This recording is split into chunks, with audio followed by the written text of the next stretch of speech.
confronto faz na frente institucional. O Supremo que é bem melhor. Tribunal bem travou melhor. Donald Trump na questão das tarifas. É um revés político para Trump, mas também Uma grande derrota para Trump. é um teste à relação entre o poder presidencial e o poder judicial. Trump tem aqui alguma margem legal para contornar esta decisão? Ou estamos perante um limite real ao poder presidencial? Temos as duas coisas. Temos sempre as duas coisas. As duas coisas. O Supremo Tribunal foi muito afirmativo na limitação dos poderes presidenciais.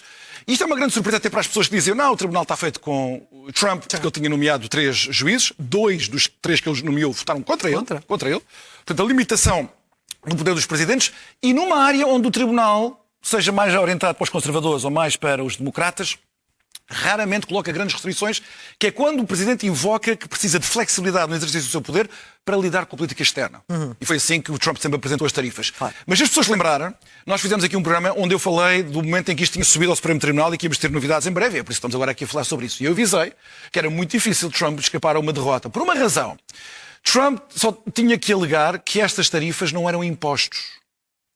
Estas tarifas são um imposto gigantesco sobre a economia americana. Eu também deixei os números para as pessoas perceberem a dimensão das receitas fiscais destas novas tarifas que Trump tinha instituído desde 2025. Esta é a sondagem que dá conta de como a decisão do Supremo Tribunal foi tão popular junto dos americanos. É verdade que menos junto dos republicanos, mas nos independentes, aqueles que não são republicanos nem democratas, é uma grande maioria das pessoas que concorda neste travão. Atenção, Trump começa a ser um presidente muito impopular em várias dimensões da sua política.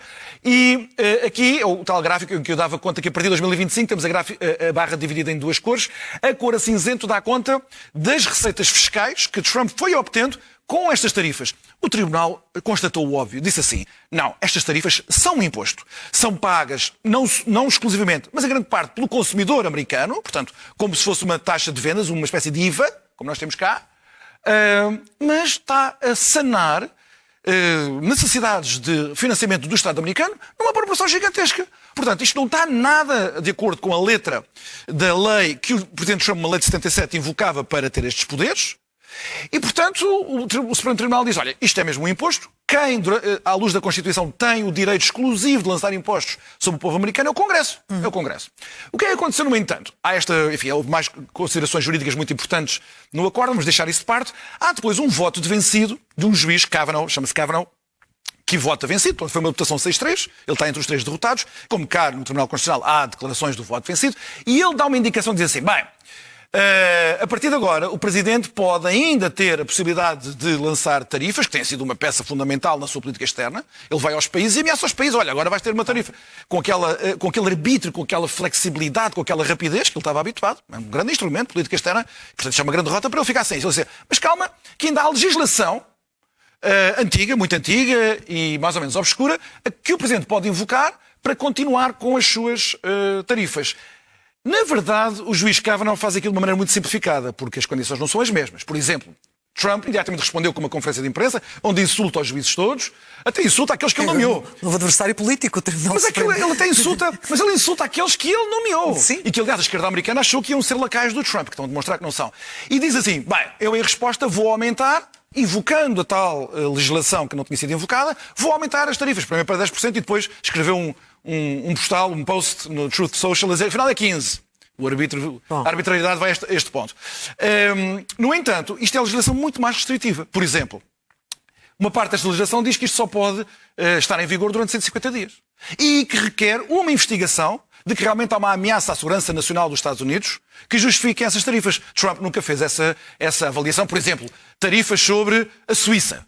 Trump tem que demonstrar agora porque é que a Suíça representa uma ameaça à segurança nacional, com as suas exportações, etc. Isso está longe de estar conseguido. Miguel, temos de terminar este tema. É uma grande derrota para Trump, uma grande afirmação do poder do Supremo Tribunal e vamos ver se este não é o princípio do fim de Donald Trump como Presidente dos Estados Unidos. Tu tens mais um quadro sobre a dívida pública dos Estados Unidos. Essa não entrou, não? Não entrou. Dar conta disto. É um revés para Trump, não só porque ele perde a flexibilidade que tinha e que tinha feito uso com grande discricionariedade, mas veja-se isto. Os Estados Unidos têm um problema muito sério de dívida pública, de finanças públicas. E Trump estava a utilizar as receitas gigantescas que obtinha com estas tarifas para sanar este problema. Agora fica um problema por tratar, que é como é que se equilibra o orçamento, com um déficit gigantesco, sem estas receitas? E segundo ponto, Com estas receitas já cobradas, como é que elas vão ser devolvidas? O Supremo Tribunal não disse nada sobre isso. Isso vai ser um grande problema político que se vai arrastar nos tribunais americanos durante os próximos anos. As rápidas sobre Portugal. A primeira tem a ver com a evolução dos salários e também com a evolução do poder de compra em 2025, aliás. Não é? Nós temos agora uns dados fresquinhos do INE. Exato. Que determina qual é o salário médio bruto mensal no ano. Neste caso, o ano transado, 2025. E foram boas notícias, porque agora o salário médio cifra-se em 1.694 euros, o que corresponde a um aumento real. Vamos descontar a inflação, que é para as pessoas terem uma noção de que há aqui uma diferença entre os aumentos nominais e os aumentos reais. Os aumentos reais são os que contam, são os que significam que nós conseguimos comprar mais coisas com aqueles euros que agora recebemos. E é um aumento de 3,2% face a 2024. 2024 já tinha sido um ano de aumento real, portanto, um aumento do poder de compra dos portugueses, como se pode ver ali naquele quadro. Portanto, são 2 anos consecutivos depois de anos que nós tivemos, 2021, 2022, onde os portugueses perderam significativamente poder de compra. Porque os salários aumentaram menos do que a inflação na altura. E, portanto, há agora uma espécie de reposição daquilo que nós perdemos. Uma ressalva, no entanto. Esta estatística é o salário médio. Na verdade, aquilo que nós gostamos de testar para saber se a classe média, não é a malta muito rica, nós não nos preocupamos com a malta muito rica, com a classe média, se de facto para a generalidade das pessoas esse poder de compra aumentou, nós precisamos de uma outra estatística que ainda não temos disponível, por isso é que eu ainda não a trouxe, que é do salário mediano. Esse é que é importante para a gente aferir as coisas, que é muito mais baixo do que os 1.600 euros. O salário mediano é aquele que, na distribuição de rendimentos em Portugal, das remunerações em Portugal, diz é aquele ponto em que os portugueses estão 50% abaixo, 50% acima. Exatamente o ponto que nós chamamos médio, mas aquele ponto mediano. Porquê? Porque o salário médio pode estar a ser inflacionado pelas pessoas que ganham muito dinheiro, que tiveram aumentos muito maiores do que a malta que está cá em baixo. E aqui no Torto Direito a gente quer saber da malta que está cá em baixo, não da malta que está lá em cima. Portanto, precisamos saber o salário mediano, mas para já, as notícias são boas. Vamos ver se mantém em 2026. E vamos ver se é também uma recuperação sustentada ou não, isso, não é? É isso. Essa aqui é a grande dúvida para 2026. Muito bem. Em matéria de reforma laboral, o Governo quer fechar um acordo com a UGT, mas as divergências continuam. É de facto uma negociação normal em democracia ou é um sinal de alguma fragilidade política nesta matéria que é tão estrutural? É as duas coisas, acho eu. Nós tivemos a apresentação da proposta do Governo, já passou tanto tempo, nós andamos pelo tempo passado, há 7 meses. É verdade. 7 meses. E a UGT nunca verdadeiramente quis ir a jogo. O que a UGT agora fez foi uma manobra política diferente, foi dizer, já não quer nada disto, temos agora o conforto do novo Presidente da República que diz que veta isto se nós, UGT, não quisermos, portanto estou mais confortável a dizer. E para não nos dizerem que nós somos como a CGTP, fizemos uma greve geral, convocámos uma greve geral, não, nós estamos aqui para negociar. Mas fazem este truque, é um truque. É fazer uma contraproposta que não tem nada a ver com a proposta do Governo. No fundo, trata-se mais ou menos assim. O Governo diz, queremos aproximar, agora não interessa discutir, logo teremos tempo de discutir quando esta proposta for derrotada no Parlamento, que é o que eu acho que vai acontecer. Mas para já vamos isentar-nos de saber se é uma boa reforma ou uma má reforma. O Governo quer aproximar o regime laboral de países como a Noruega, Dinamarca e Suíça. Porque nós temos nos rankings da OCDE um regime laboral muito rígido, digamos assim. A contraproposta da UGT não é para ver se nos aproximamos mais ou pouco. É regredir. É uma regressão em muitos dos itens centrais de reforma. Portanto, é uma maneira da UGT dizer não, nós estamos à mesa das negociações, mas na verdade não vamos negociar nada. Só resta aqui uma opção ao Governo. É tomar a decisão de levar isto ao Parlamento. Qual é agora a dificuldade? A tal fragilidade. O Governo não tem maioria absoluta no Parlamento. Vai negociar exatamente com quem? Com o PS, que diz que não gosta da reforma laboral? Exato. Ou com o Chega, que, se bem também que no início até diziam que eram capazes de negociar alguma coisa. Mas evoluiu, vá. Evoluiu.